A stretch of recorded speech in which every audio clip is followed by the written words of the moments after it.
நம்ம ஊர்ல நெல்லு நசுக்குன களவாணி பசங்களை நம்ம ஊர் காவக்காரையா மந்தையில பிடிச்சு கட்டி வச்சிருக்காரு. எல்லாரும் வாங்க.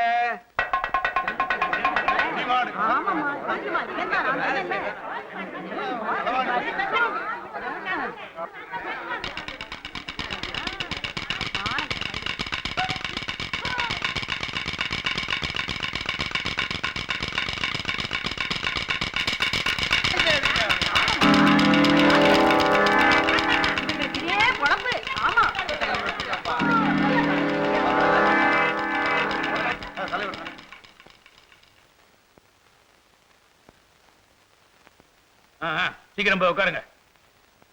எல்லாரும் வந்தாச்சு போல இருக்கு.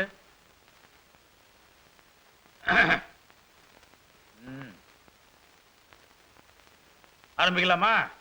ஊரை கொள்ளையடிச்சின திருட்டு நாய்ங்கள என்ன செலம் நீங்களே சொல்லுங்க. எத்தனையோ வருஷமா சொல்லி பார்த்தோம், இந்த பயலக திருட்ட விட்ட பாடில்ல. 5 பேரையும் வெட்டி தென்னம்புள்ளையில புதைச்சா மரமாவது நல்லா காய்க்கும். ஏண்டா சோம்பேறி பயல்களா, நொண்டியா நடமா பழைச்சு பழைக்கிறது? ஏண்டா திருடுங்க? பகல் பூரா படுத்து தூங்குறது, ராத்திரி பூரா எவ தாலி இருக்கலாம், எவ வீட்டுல கண்ண வைக்கலாம்னு ஊமை கொட்டா மாதிரி அலைகிறது.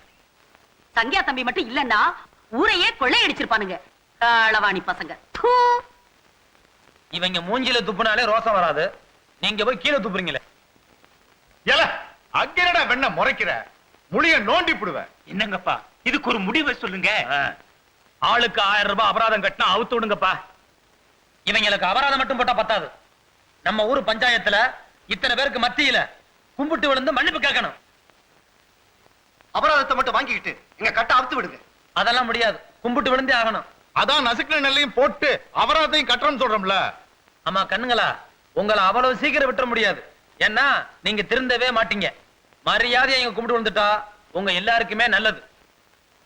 அங்கையா சொல்லிட்டான்ல, விழுந்து கும்பிடுங்கடா. பொம்பளை எல்லாம் நிக்கிறாங்கல்ல, எப்படி கால்ல விழுறது? மானங்கட்ட தொழில செஞ்சு விட்டு மறுவாதி வர தேடுறீங்களா? உயிரோட ஊர் போய் சேரணும்னா மரியாதையா விழுந்து கும்பிடுங்க.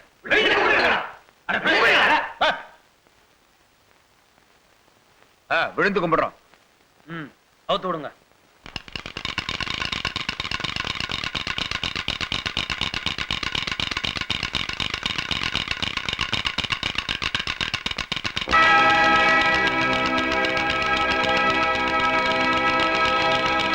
விழுந்து கும்பிடுங்கடா.